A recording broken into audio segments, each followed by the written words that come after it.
მოგესალმებით, ეთერშია გადაცემა სპორტის დაფა. 20-დან 25 აპრილის ჩათვლით თბილისში გაიმართება ვიტალი დარასელიას სახელობის ტურნირი და ამ თემასთან დაკავშირებით ჩვენ დინამოს პრეზიდენტის მრჩეველ ლევან სალუქვაძესთან ერთად ვისაუბროთ. პირველ რიგში მადლობა რომ ჩვენთან ერთად ხართ და გამონახეთ დრო რომ ამ საკითხზე ვისაუბროთ. როგორც ვიცი, შარშან დაიწყო ეს ტურნირი, ამ ფორმატით ჩატარება და პირველ რიგში ამ შარშანდელ ტურნირზე რო ვისაუბროთ.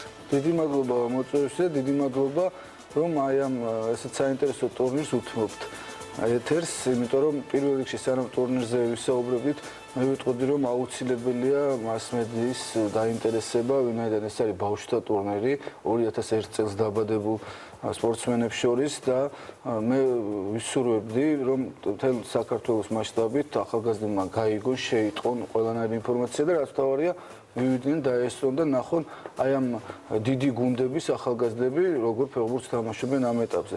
მართალია შარშან დაიწყო ეს ტურნირი, ამ ტურნირს საფუძველი ჩაუყარა და იდეაც მას ეკუთვნის, ეს არის დინამოს პრეზიდენტი ბატონი რომან პიპია, რომელმაც გადაწყვიტა რომ ეს აკადემია, რომელიც მან დააარსა და იქ უამრავი ახალგაზრდა ვარჯიშობს, მათი გამოცდილების მისაღებად საჭირო იყო თბილისში ესეთი სერიოზული ტურნირის ორგანიზება. შარშანაც 8 გუნდი მონაწილეობდა და ფინალში ერთმანეთს დინამო და ალკმარი დაუპირისპირდნენ. ალკმარი გახდა ჩემპიონი და გახსოვთ ალბათ ის ფინალური მატჩი, როდესაც მატჩის დებიუტში არბიტრმა გაუძევა ფეხბურთელი აზეც, მაგრამ დინამოს პრეზიდენტმა საჩთხოვა რომ მოთამაშე დაებრუნებინა მოედანზე, ვინაიდან ეს იყო პირველი ტურნირი და გვინდოდა რომ უცხოეთში გასულიყო ინფორმაცია რომ სამართლიანად და წესების სრული დაცვით ტარდება. ის წითელი ბარათის დამსახურებული იყო, მაგაზე კი არ არის საუბარი, უბრალოდ მე ვინმეს რო წაეკითხა, შეიძლება გაჩენოდა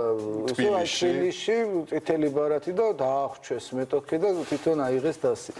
ამიტომ ამ ნაბიჯზე პრეზიდენტის შეგნებულად წავიდა. მართლაც ალკმარმა ისეთი კარგი შეფასება მისცა ტურნირს, რომ ამ წლევანდელ გათამაშებაში უკვე გენტი რომ მონაწილეობს, თვითონ დაგვიკავშირდა და კი გთხოვეს რომ ჩვენო ალკმართან ურთიერთობა გვაქვს და შევიტყვეთ რომ წინვალედ ორგანიზებული და კარგი ტურნირია და იქნებ მოგვიპატიჟოთ.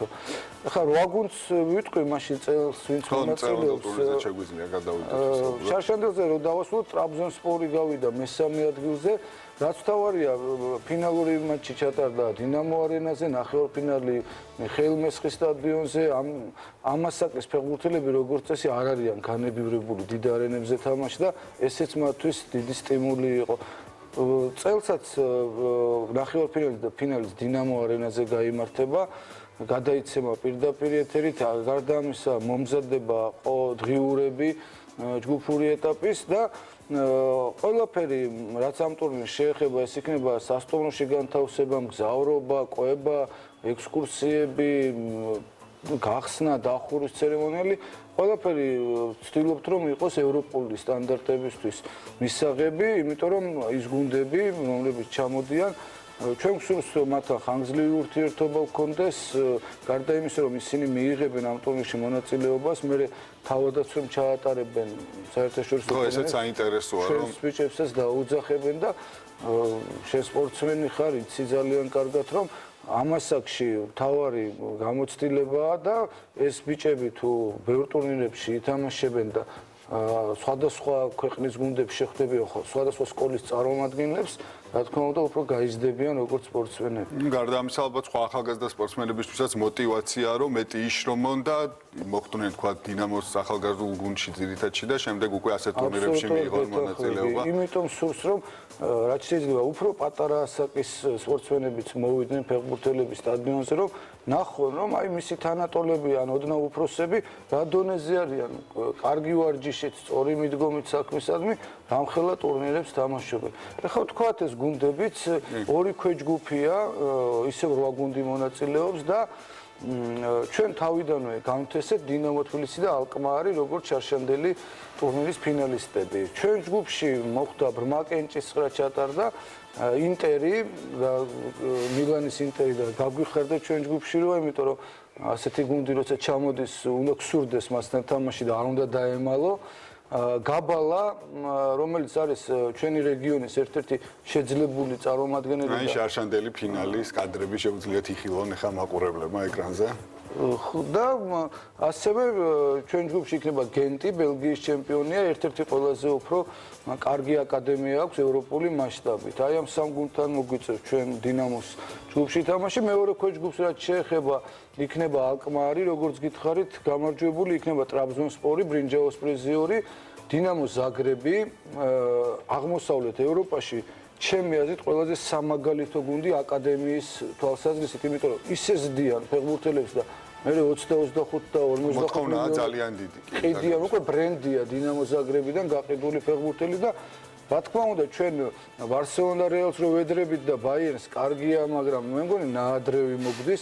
ჩვენ უნდა შევედაროთ დინამო ზაგრებს და ასეთ გუნდებს და გადმოვიღოთ ეს მათი გამოცდილება და ჩვენც მაგრელსებზე უნდა გადავიდეთ და ასევე დინამო კიევი, რომელიც ყოველთვის გამოირჩეოდა ახალგაზრდებთან სწორი მუშაობით და წლევანდელი ახალგაზრდული ჩემპიონთა ლიგა კიდევ ერთი დასტურია, რომ დაბრწყინვალედ მუშაობენ და გვინდა რომ სწორედ მაღალი დონის გუნდებთან აეკრობისას გამოჩნდეს თუ სად ვიმყოფებით დღეს ჩვენ აი ამ ასაკში. ლევან, ჩვენ აღნიშნე რომ ყველაფერი ასე ვთქვათ ორგანიზების კუთხით ლოჯისტიკა თუ სხვა საკითხებია თუნდაც სპორტული და არასპორტული უმაღლეს ასე ვთქვათ ევროპულ დონეზე უნდა იყოს ეს რა თქმა უნდა დიდ ფინანსებთან არის დაკავშირებული და საქართველოში ასეთ ტურნირს ასე ვთქვათ დიდი ფინანსური მოგების მოტანის პოტენციალი ნამდვილად არ აქვს, ამიტომ ამ კუთხითაც რო ვისაუბროთ, მიზანი ტურნირის უფრო სპორტული არის ვიდრე რა თქმა უნდა, უფრო კი არა აბსოლუტურად სპორტულია მიზანი.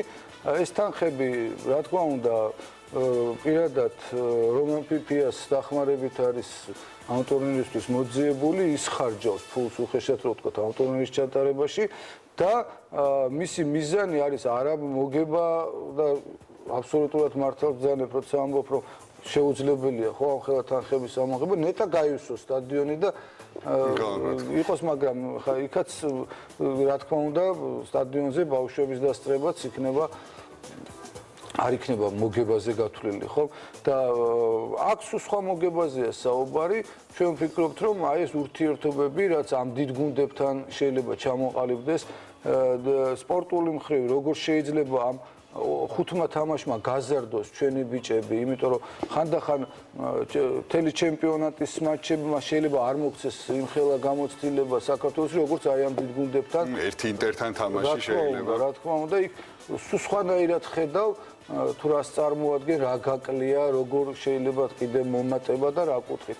ამიტომ რა თქმა უნდა ეს ჩვენ იმედი გვაქვს, რომ სპონსორები დაინტერესდებიან და ზოგიერთისგან რაღაც კონკრეტულ წინადადებასაც ველით რომ შემოგვიამხანაგდნენ ამ საქმეში, მაგრამ კიდევ ერთხელ ვიმეორებ, ეს ნებისმიერ შემთხვევაში ვერ იქნება მოგებაზე გასული, რაღაც კონკრეტული თანხები თუ შემოვა სპონსორებისგან და დაგვეხმარება ამ ორგანიზებაში, რა თქმა უნდა, კარგი იქნება.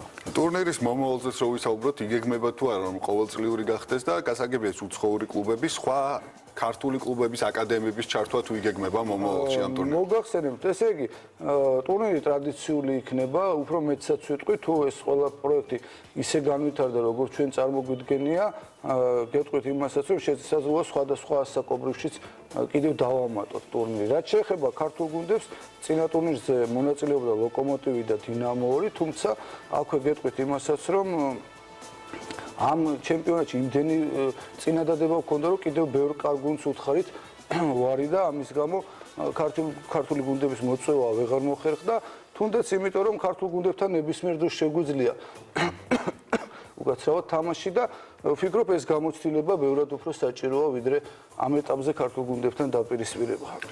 ჩატარდა უკვე ეროვნულ ლიგაში შეგვიძლია თემად შევცვალოთ. ეროვნულ ლიგაში 2 ტური ჩატარდა, უკვე დინამო პირველ ტურში კოლხეთი დაამარცხა, თუმცა მეორე ტურში ლოკომოტივთან ნახეთ, რომ გუნდი ბოლომდე შეთამაშებული ჯერ არ არის, ლოკომოტივმა ნამდვილად უკეთესი დაბეჭდილება დატოვა და 1-0 მოიგო. კიდე სხვა რომ შევაფასოთ ეს პირველი 2 ტური განვლილი ჩემპიონატის და რა არის იმის მიზეზი, რომ თქვა დინამო ისეთი არ არის, როგორცაც ელოდა მისი გულშემატკივარი. დინამო ახალი გუნდია ფაქტიურად, ახალი ჩამოყალიბებული, ორი ძველი ფეხბურთელი შემოგჩა მხოლოდ პაპუნაშვილი და კიტეიშვილი, ამიტომ ჯერჯერობით შეთამაშების პროცესია, შეკრება ახალი დასრულებულია და მე ვიმედოვნებ, რომ სულ მალე დინამო იპოვის თავის თამაშს. და ბევრჯერ ვისაუბრეთ ამ თემაზე, ბოლო კითხვას დაგისვა, ეროვნული ლიგის ფორმატზე მოკლედ რომ თქვათ ძალიან ახალი ფორმატი. მე მგონია 10 გუნდი საინტერესო პირველობა უნდა იყოს, რამდენჯერმე შევხვდებით 4-4-ჯერ ერთმანეთს და საკმაოდ დაძაბულად უნდა წარიმართოს ჩემი აზრით ეს ჩემპიონატი. ძალიან დიდი მადლობა ლევან სტუმრობისათვის და საინტერესო საუბრისათვის და წარმატებებს გისურვებთ კარგ საქმეში პირველ რიგში. ძალიან კარგია. და წარმატებები თქვენს ასევე. კარგად ბრძანდებოდეთ. ჩვენ შეგვიძლია გადავიდეთ, ასე ვთქვათ, სოციალური ქსელის მიმოხილვაზე, ცოტა ამბავი გვაქვს დღეს, თუმცა ძალიან საინტერესო პირველი საკალათბურთოა, რა თქმა უნდა, მან ჯილობილის ცოტა კურიოზული ეპიზოდი სან ანტონიოს სპარს ჭირდებოდა მხოლოდ და მხოლოდ 3 ქულა, რომ დაწეოდა, ასე ვთქვათ, პორტლენდ ტრეილ ბლეზერსს და ვიხილოთ ახლა ეს კადრები ჯარიმას ისვრის მანუ ჯინობლი.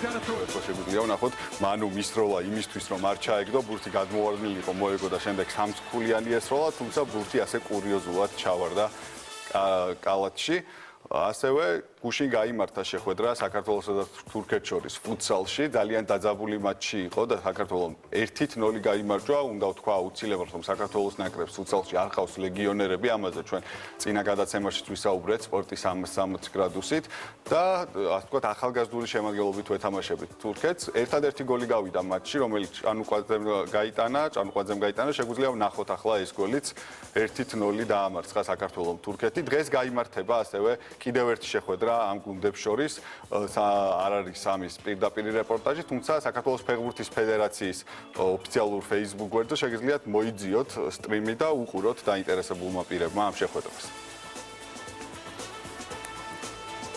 და ბოლოს ვისაუბროთ ჩოგბურთზეც ისტორიული დაპირისპირება და უკვე ლეგენდარული ნადალის და ფედერერის, რომელიც გაიმართა ამერიკაში ATP ტურნირზე. ფედერერმა მოახერხა ნადალის დამარცხება ანგარიშით 6-3, 6-2, არც თუ ძალიან გაჭირვებია, საინტერესოა ისიც, რომ ჯოკოვიჩის გამოვარდა ტურნირიდან ავსტრალიელ კირგოსთან წააგო, მან ძალიან დაძაბული შეხვედრა და ამიტომ ფედერერს ძალიან დიდი შანსი აქვს, რომ კიდევ ერთი ტიტული მიითვალოს. მე დაგიტოვებთ ახლა ამ გათამაშებას, დაგემშვიდობებით, ხვალამდე კარგად ბრძანდებოდეთ.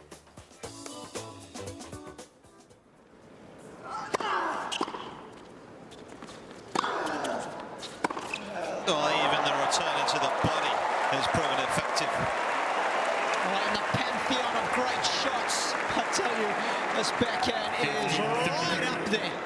Boomski! That was Becker-like, just hitting on the inside of the ball.